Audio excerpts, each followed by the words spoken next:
Con Gisela Gauna Wirtz, ella es defensora general adjunta. Vamos a hablar acerca de una reunión importante en el Complejo Penitenciario 1. Por supuesto, porque se abordó el tema de los celulares en las cárceles de la provincia de Chaco, por eso queremos conocer más sobre esta reunión y los alcances, digamos, y las conclusiones que han tenido. Buenas noches, Gisela, Javier Vera, de Delfina Cáceres, los saluda, ¿cómo le va?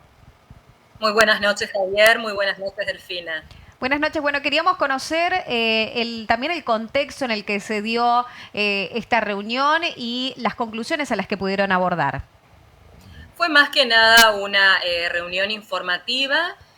Fuimos con el presidente del Comité de Prevención contra la Tortura, con Darío Gómez, a explicarles a las personas privadas de su libertad cómo es todo el mecanismo para que pueda suceder o no esta situación que se plantea frecuentemente en los medios respecto de la restricción de este derecho del cual están gozando las personas privadas de su libertad en el Chaco. Gisela, ¿tienen en cuenta también lo que sucedió en los últimos meses respecto a un trabajo en la Cámara de Diputados de una ley que buscaba cautar, digamos, o limitar el uso de celulares y lo que también la sociedad está planteando? Respecto a estos temas, ¿se hablaron en la reunión? Sí, justamente nosotros hablamos con estas personas, pero los que fuimos a informar somos personas que estamos en permanente contacto con esta gente que está en contexto de encierro. Quizá con quienes más habría que hablar es con la sociedad.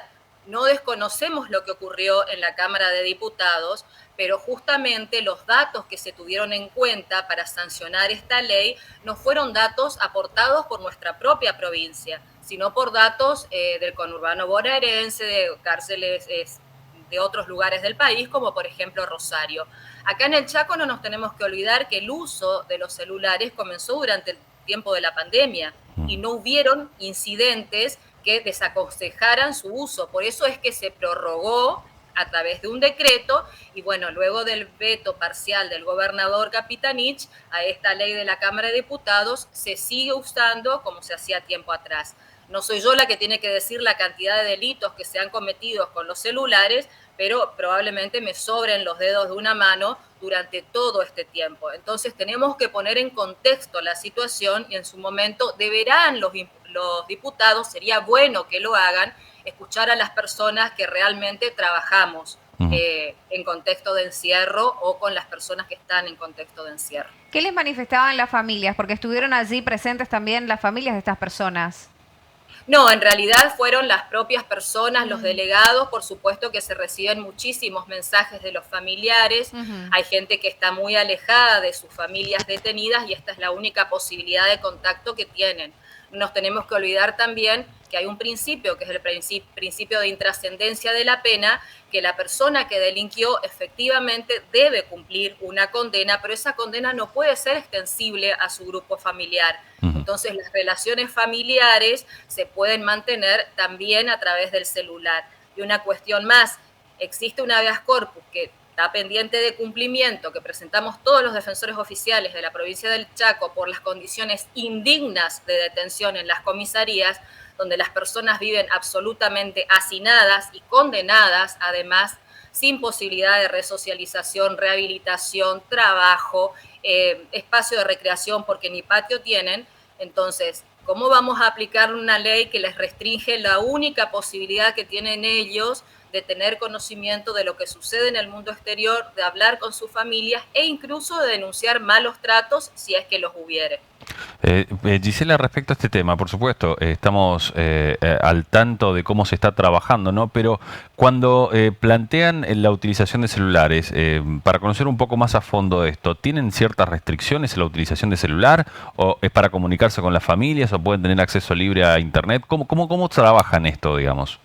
Hay muchas personas privadas de la libertad que tienen acceso libre a Internet porque estudian y pueden llevar adelante sus estudios a través de Internet, de acuerdo a cada caso, pero no es que ingresa cualquier teléfono y se le entrega, tienen anotados todos los emails, entonces en caso de ocurrir algún tipo de delito, automáticamente se detecta la persona que lo cometió.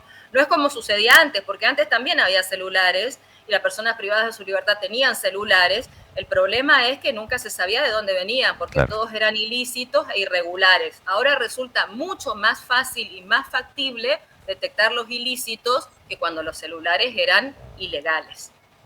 En el caso de que se detecte, como decía usted, algo de estas características que es ilegal, ¿no? Que, por ejemplo,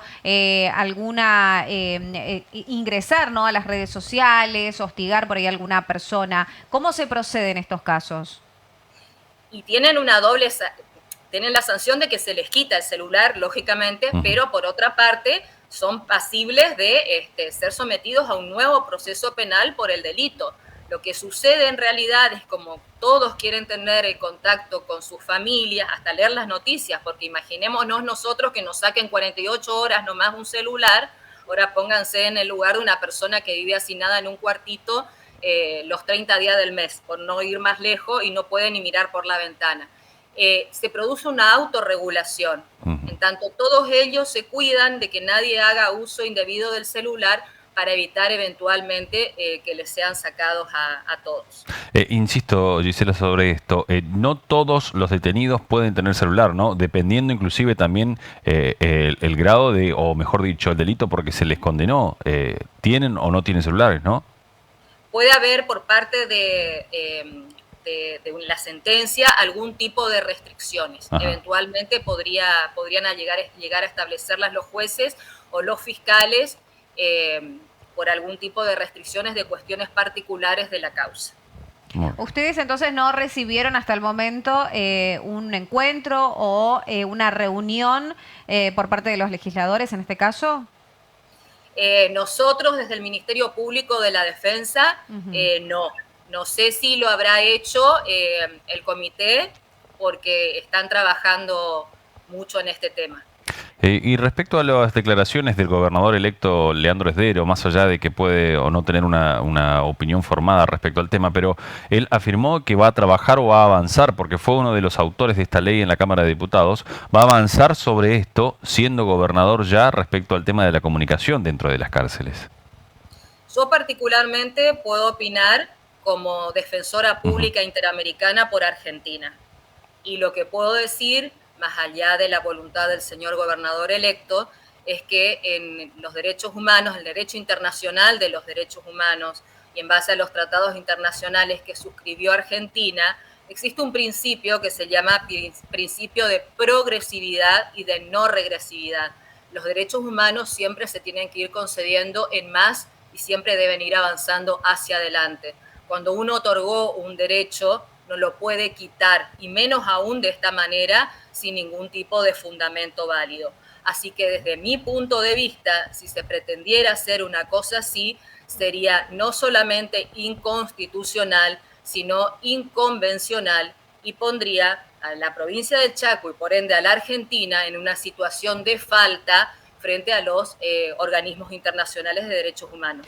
Por supuesto que yo puedo hacer la denuncia Ujú. si esto llegara a suceder. Doctora, uno de por ahí de los puntos que manifestaban él, como otros legisladores también, era que en vez de utilizar teléfonos celulares pueden ser utilizados también los teléfonos de línea. Y también escuché una candidata a nivel de candidata presidencial, ¿no? En estos momentos de lo que son las elecciones.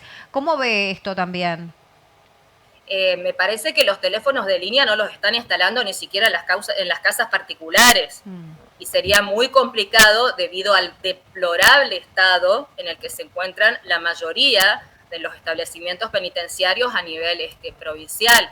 Quizás sea preciso primero reconocer el terreno, saber en qué condiciones están viviendo las personas privadas de su libertad y después a ir plantear algún tipo de propuesta que sea adecuada, pero por supuesto que escuchando a todas las partes. Respecto a candidatos a nivel nacional, sí he escuchado algún tipo de manifestaciones y aseveraciones que, como ya dije, puedo opinar no solamente en mi carácter de abogada, sino también de defensora interamericana, y considero que son directamente inconstitucionales y no viables.